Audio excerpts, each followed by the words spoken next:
Hello students, आप सभी का अग्रवाल क्लासेस में फिर से स्वागत है। तो स्टूडेंट, आज की हम वीडियो में class 11 main topic journal entries, जिसका इंट्रोडक्शन हम इससे पिछली वीडियो में समझ चुके थे। ट्रेडिशनल अप्रोच के अकॉर्डिंग हम लोगों ने जर्नल एंट्री बनाना सीखा था। आज उसी को हम आगे कंटिन्यू करते हैं। स्टूडेंट, अगर आप इस वीडियो से कुछ सीखते हैं तो इस वीडियो को लाइक, शेयर और सब्सक्राइब के साथ बेल आइकन दबाना जरूर ध्यान रखना। So student, let's start journal entries for the class 11.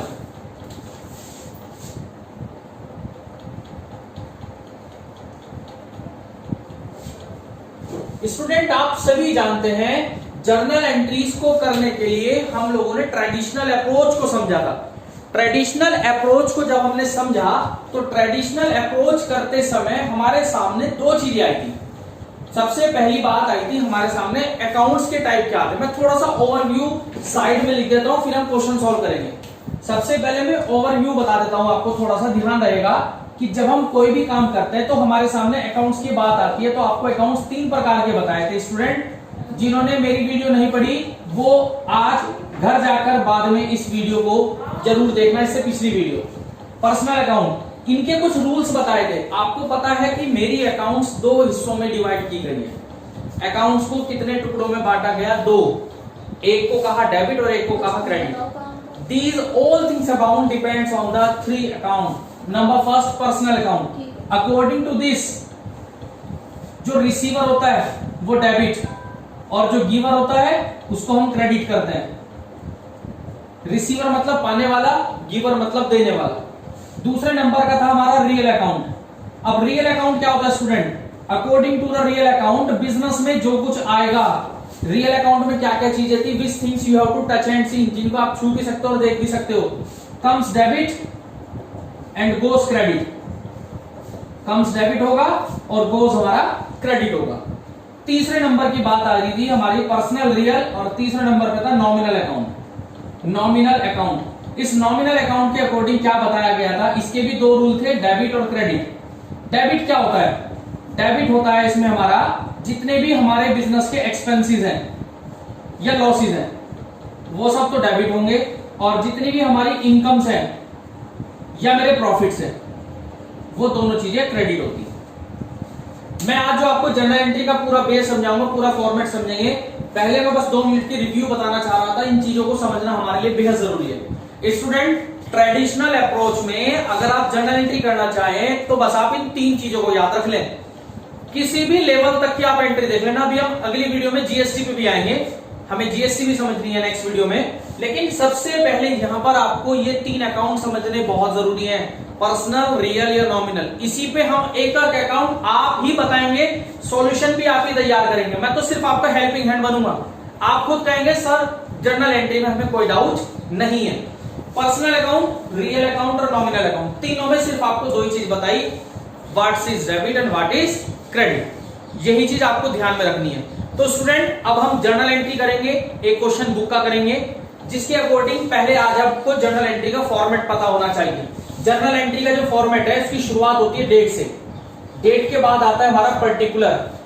Particular के बाद एक कॉलम बनता है लेजर फोलियो, और स्टूडेंट 2 कॉलम बनते हैं, 1 for debit side and 1 for credit side. ये हमारा प्रॉपर फॉर्मेट है जर्नल एंट्री को बनाने का। इस फॉर्मेट के अकॉर्डिंग जो आपको जर्नल एंट्री बनानी है, कितनी आसान है एंट्री, आप इस चीज को खुद समझ के चलेंगे। स्टूडेंट, क्वेश्चन हम पढ़ेंगे। क्वेश्चन आपकी स्क्रीन पे भी रखा होगा, क्वेश्चन आपको भी मिलेगा, लेकिन क्वेश्चंस के साथ साथ हम बोलते भी चलेंगे और क्वेश्चन को करते भी चलेंगे। सबसे पहली एंट्री, सिर्फ आप एक लॉजिक समझेंगे, लॉजिक समझने के साथ साथ ही आप एंट्री खुद मेंटेन करेंगे। सबसे पहली entry, business start with cash. आप क्वेश्चन देखेंगे, transactions of Ramesh for the April are given below. आपको नीचे जर्नल एंट्री बनानी है। फर्स्ट एंट्री में उन्होंने कहा Ramesh start business with cash. Number 2, furniture purchase from Mohan for cash, goods purchase for cash, goods sold to Krishna. As like this बहुत सारी treatment आपको दे रखी है। एक एक एंट्री का मैं लॉजिक बताऊंगा, एंट्रीज पास आउट करेंगे। सबसे पहली एंट्री में आपको बताना है बिजनेस स्टार्ट विद कैश। तो बिजनेस अगर हम स्टार्ट करेंगे तो आपको जैसे कि पहली एंट्री है, अगर मैं बात करूं बिजनेस स्टार्ट करने की, बिजनेस स्टार्ट विद कैश, तो इसमें स्टूडेंट दो चीज ध्यान आ रही है, एक कैश और एक कैपिटल। जब बिजनेस में कैश हम लगाते हैं तो बिजनेस के पास कैश आता है, और रूल्स अगर याद हो, आने वाली चीज डेबिट है, तो कैश क्या होगा हमारा, डेबिट होगा, कैश क्या होगा हमारा, क्रेडिट। और जब बिजनेस का ऑनर बिजनेस में कोई पैसा इन्वेस्ट करता है तो वो कैपिटल होती है, और कैपिटल हमेशा क्रेडिट होती है। यानी आपने डेबिट और क्रेडिट को समझ लिया, डेबिट और क्रेडिट समझती है, मुझे जर्नल एंट्री फॉर्म में लिखनी है। क्वेश्चन के अकॉर्डिंग अप्रैल 1 इसकी डेट है, अप्रैल 1 में जब आप एंट्री पास आउट करोगे तो ध्यान से देखना, एक दो एंट्री समझेंगे आप खुद क्लियर कर जाएंगे। डेबिट होगा कैश, क्रेडिट होगा कैपिटल। तो एंट्री लिखेंगे कैसे, जिसको डेबिट करना है सबसे पहले उसकी शुरुआत करेंगे, कैश अकाउंट डेबिट, कैश थोड़ा सा गैप अकाउंट, और फिर लास्ट में आता है डेबिट। जब क्रेडिट करते समय इसको थोड़ा सा धक्का दे दीजिए, थोड़ा सा आगे को धकेल दीजिए, तब आप अपने पेन को स्टार्ट करें। जो कुछ क्रेडिट करना है वो टू के साथ लिखेंगे क्रेडिट में, to capital account, to capital account. एक नरेशन लिखी जाती है बीइंग, बीइंग के साथ नरेशन में लिखना क्या है, जो आपकी एंट्री है। बीइंग में क्या करा हम लोगों ने बिजनेस स्टार्ट किया। सपोज नहीं, क्वेश्चन में 1 लाख रुपीज अमाउंट दे रखी है, डेबिट की चीज डेबिट के सामने ही आप 1 लाख लिखेंगे, और क्रेडिट की चीज क्रेडिट में ही आप 1 लाख रुपीज लिखेंगे। उसके बाद अप्रैल 1 के बाद आती है अप्रैल 2, goods purchase from Mohan for cash, sorry furniture purchase किया है। अब आपने फर्नीचर परचेज किया है, फर्नीचर परचेज किया है कैश देकर, तो स्टूडेंट आपके सामने दो चीज नजर आ रही हैं, एक फर्नीचर है और एक कैश है, एक फर्नीचर है और एक कैश है। फर्नीचर कौन सा अकाउंट है, फर्नीचर छू भी सकते हैं और देख भी सकते हैं, तो फर्नीचर रियल है। जब आप फर्नीचर खरीदोगे तो फर्नीचर हमारे पास आएगा, आने वाली चीज डेबिट होती है, तो कंफर्म हो गया स्टूडेंट, फर्नीचर तो डेबिट होगा। मेरी जेब से क्या गया, कैश, कैश भी हमारा रियल अकाउंट है, कैश हमारे पास से जाएगा, जाने वाली चीज क्रेडिट। रूल याद होने चाहिए स्टूडेंट, ये ट्रेडिशनल अप्रोच में आप ये 3 अकाउंट याद रखें, 100% आप कामयाब रहेंगे। कैश क्रेडिट होगा। अब इसको मुझे एंट्री में फॉर्म में करना है, जर्नल के फॉर्म में आपको लिख के दिखाना है। अब जर्नल के फॉर्म में कैसे लिखेंगे, डेबिट करना है फर्नीचर को, तो जिसको डेबिट करना है उसको लिखेंगे furniture account debit to, credit में लिखना है कैश। याद रखना शुरुआत से थोड़ा सा गैप छोड़कर, टू कैश अकाउंट। नरेशन में क्या लिखना है, बीइंग वर्ड लिख के एंट्री पास आउट करनी, जो आपने एंट्री लिखी है, being furniture purchase for cash. आपने पैसे देकर फर्नीचर खरीदा है, जिसकी अमाउंट 7000 है। डेबिट साइड वाली अमाउंट डेबिट में और क्रेडिट वाली अमाउंट क्रेडिट में। क्लियर हो गई बात। बोट गुड्स फॉर कैश, इस बार आपने गुड्स खरीदा। स्टूडेंट एक चीज ध्यान रखना, गुड्स को हम गुड्स नहीं लिखते, गुड्स को हमने दो कैटेगरी में डिवाइड किया हुआ है, परचेज और सेल। गुड्स को दो कैटेगरी में डिवाइड किया हुआ है, परचेज और सेल। अब अगर हम गुड्स मार्केट से जाके खरीदते हैं तो आप परचेज लिखेंगे, और अगर आप गुड्स को बेचते हैं तो सेल लिखेंगे। तो यहां पर गुड्स खरीदा है, तो यानी दो चीजें मेरे पास, एक तो परचेज और एक कैश। क्योंकि गुड्स खरीदा है तो मेरे पास गुड्स आएगा, और सभी जानते हैं आने वाली चीज डेबिट होती है। गुड्स खरीदेंगे तो पैसा मेरी जेब से जाएगा भी, और जाने वाली चीज क्रेडिट होती है। यानी डेबिट और क्रेडिट आपने पहचानना सीख लिया, एंट्रीज करने में आपको दिक्कत नहीं है। सपोज 3 अप्रैल की ये डेट है, अब आपको पता है डेबिट क्या करना है और क्रेडिट क्या करना है, तो तुरंत आप बता सकते हैं, सर आपने बता तो दिया, डेबिट परचेज होना है और क्रेडिट कैश होना है। लिखने का तरीका बस बदल गया। डेबिट में क्या लिखना है, परचेज, थोड़ा सा gap, account, at the last debit, थोड़ा सा गैप दिया, टू कैश अकाउंट। नरेशन क्या है student, being goods purchase for cash, being goods purchase for cash. कितने का गुड्स खरीदा हमने, 5000 रुपए का। हम लोगों ने जो गुड्स खरीदा है उसकी वैल्यू कितनी है, 5000 रुपए। नेक्स्ट एंट्री है गुड्स सोल्ड टू कृष्णा।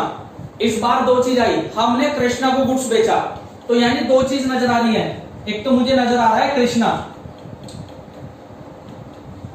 एक नजर आ रहा है कृष्णा, और एक नजर आ रहा है जब गुड्स को बेचेंगे तो मैंने बताया था सेल लिखेंगे।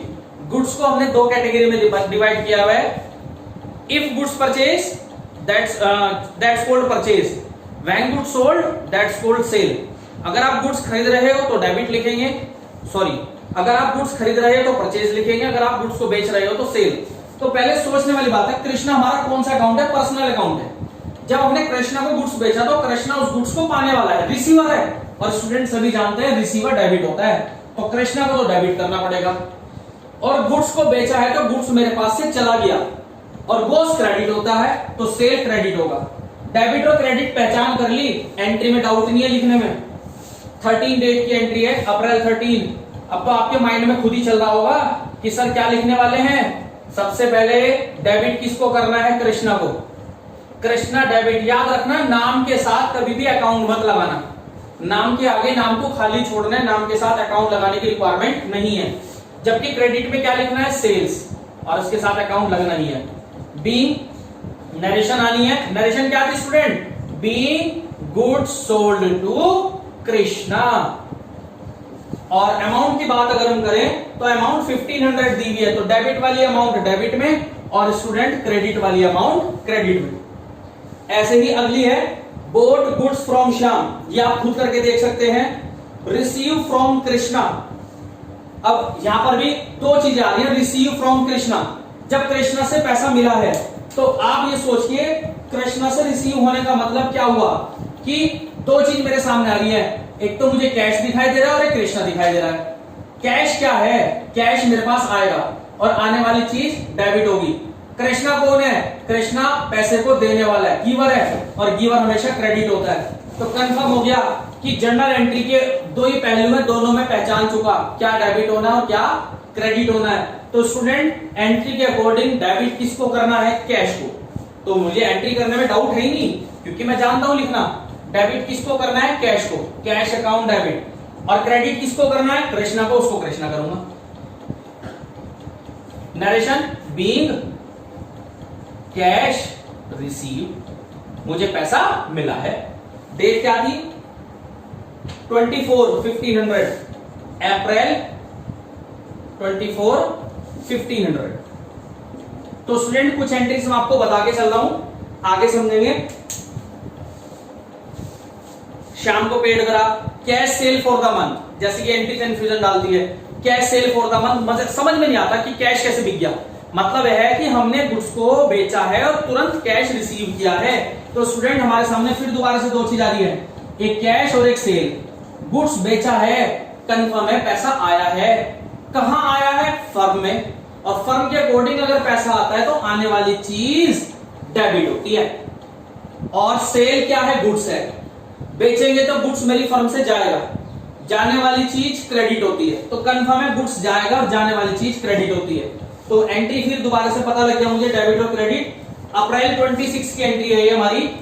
अप्रैल 26 के अकॉर्डिंग डेबिट मुझे कैश को करना था, तो कैश अकाउंट डेबिट, और क्रेडिट मुझे सेल को करना है, to sale account. Being cash sale for the month, being cash sale. Amount है 8000 रुपीज। बाकी बीच में तो एक दो एंट्री मैंने छोड़ी है, वो आप खुद भी ट्राई कर सकते हैं। डेबिट और क्रेडिट पहचान करनी है। पेड सैलरी टू राम, यहां कंफ्यूजन में आता है। अगर आप सैलरी पे कर रहे हैं तो स्टूडेंट ध्यान से देखना, सैलरी पे करेंगे तो हमारे सामने दो चीज आ रही है, एक तो सैलरी, और सैलरी पे करते समय क्या आ गया मेरी जेब से? कैश। तो अब मैं किसको डेबिट करूं, किसको क्रेडिट करूं? सैलरी अगर देखा जाए तो हमारे बिजनेस का एक्सपेंसेस है, और एक्सपेंसेस क्या होते हैं? हमेशा डेबिट होते हैं। तो इसका मतलब कंफर्म हो गया सैलरी तो डेबिट होगा। और आपकी जेब से क्या गया? जब आपने अपने यहाँ वर्कर्स को, जो हमारे यहाँ ऑफिसर लोगों में काम कर रहे हैं, आपने उनको सैलरी पे करी है, तो आपकी जेब से कैश गया है, और जाने वाली चीज क्रेडिट होती है। रूल याद हो गए। पर्सनल अकाउंट का रूल क्या है बताओ स्टूडेंट, रिवाइज करते हैं। According to the personal account, sir याद है क्या? Receiver debit, giver credit. जो पाने वाला है उसको डेबिट करेंगे, जो देने वाला है उसको क्रेडिट करेंगे। रियल अकाउंट के अकॉर्डिंग रूल्स याद हो चुका, कम्स डेबिट गोस क्रेडिट, आया डेबिट, जो गया उसको क्रेडिट करेंगे। At the last nominal account, जितने भी हमारे फर्म के एक्सपेंसेस और लॉस हैं उनको डेबिट, और जितनी भी हमारी इनकम और प्रॉफिट है उनको क्रेडिट किया जाएगा। तो स्टूडेंट एंट्री लिखने में मुझे कोई डाउट नहीं है। सैलरी पे करिए 28 तारीख को, अप्रैल 28, अगर मैंने सैलरी पे करी है, डेबिट मुझे सैलरी को करना था, कंफर्म है, अभी अभी समझा है, तो सैलरी डेबिट होगा और जेब से क्या आ जाएगा, कैश। नरेशन में क्या लिखना है, बीइंग लिखो और एंट्री को टिक दो, बीइंग सैलरी पेड। कितनी सैलरी पेड करी हम लोगों ने, 3000 रुपए की, तो 3000 रुपए की सैलरी पे करी। ऐसे ही क्वेश्चन में चाहे वो आपसे सैलरी की जगह वेजिस बोल दे तो वेजिस की भी डेबिट ही होगा, क्योंकि वेजिस भी हमारे लिए एक्सपेंसिव होता है। चाहे वो इंटरेस्ट की बात करे कि पेड फॉर इंटरेस्ट, क्वेश्चन में दिया हुआ है पेड फॉर इंटरेस्ट, इंटरेस्ट के लिए पैसा दिया, तो कैश तो चला गया, कैश तो क्रेडिट ही होगा। डेबिट क्या होगा, खर्चा, खर्चे का नाम क्या है, इंटरेस्ट, तो सैलरी की जगह क्या आ जाएगा, इंटरेस्ट। तो स्टूडेंट ये हमारा जर्नल एंट्री का प्रॉपर फॉर्मेट आता है। लेकिन कुछ चीजें समझते हुए इसमें एक चीज और ऐड हो जाती है, डिस्काउंट वाली बात, वो हम नेक्स्ट वीडियो में बताएंगे कि डिस्काउंट कैसे निकलता है। अगली वीडियो को जरूर देखना। ये तो आपको बेसिक फंडामेंटल बताया गया कि जर्नल एंट्री का फॉर्मेट क्या है। जर्नल को बनाने के लिए मैं ट्रेडिशनल अप्रोच की बात कर रहा हूं, अभी आपको एक वीडियो में मुझे मॉडर्न अप्रोच में बताना है। स्टूडेंट बहुत कुछ सीख के जाएंगे आप मुझसे, अपनी तरफ से जितना हो सकता है मैं मैक्सिमम आपको दूंगा और आपको अच्छा भी लगेगा। अभी हम बात सिर्फ कर रहे हैं ट्रेडिशनल अप्रोच, किसकी बात कर रहे हैं, ट्रेडिशनल अप्रोच की। और according to the traditional approach account divided into 3 types, personal, real and nominal. अभी तो हम 3 रूल के अकॉर्डिंग जर्नल बना रहे हैं। मॉडर्न अप्रोच में हम अकाउंटिंग इक्वेशन को ध्यान में रखते हुए जर्नल बनाएंगे, फिर हम ये रूल भूल जाएंगे। मॉडर्न अप्रोच आज के टाइम में बहुत कम कराई जाती है, लेकिन मैं आपको मॉडर्न अप्रोच जरूर कराऊंगा। ध्यान रखेंगे ट्रेडिशनल अप्रोच में 3 के ऊपर ही आपका पूरा जर्नल डिपेंड था। तो स्टूडेंट उम्मीद करता हूं कि आपको जर्नल का फॉर्मेट और थोड़ा सा रूल्स एंड रेगुलेशन समझ में आई होगी। अपनी बुक के अकॉर्डिंग क्वेश्चंस करेंगे। नेक्स्ट वीडियो में हम समझेंगे discount. Thank you, have a nice day.